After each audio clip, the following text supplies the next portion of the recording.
घोरी घोरी के देवरू टूटे कोमरिया कोइले रोपनिया ने हुर के देवरू ओठे कोमरिया कोइले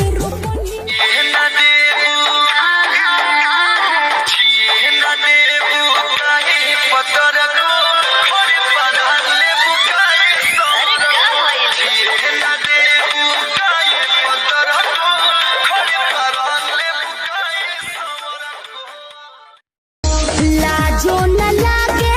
तो है पूछे में ओई सोन बात हो कैसे बनऊ के कोरा सुतैलू के वाड़ी में गिली लगैलू भतार संगे ओठ के लाली होई कान के बाली सैया के किना लगा हमारे निशानी भी हल्का जान तोर लइका पहिल का काचे बजावानी सुनिए राजा जानी हमसे कुछ दिन दूर औरी रही ना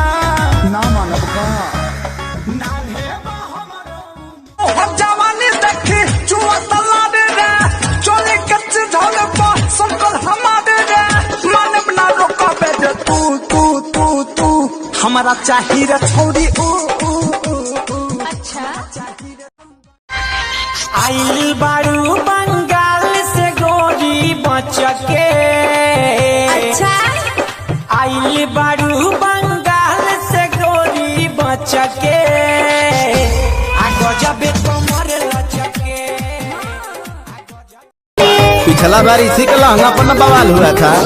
गलिया के दिल पहले जियल मुश्किल कंपले न मिलेला मैडम एक कंप्लेन हमरा भी है, बोलिए पांडे जी। तनी गौर कीजिएगा। काशी हिले छापा हिले पटना हिलेला हो तोहरी लच के जब कमरिया तो सारा जिला हिलेला हो तोहरी लच के जब कमरिया तो सारा जिला हिलेला हो तोहरी लच के जब कमरिया गजरा लगा के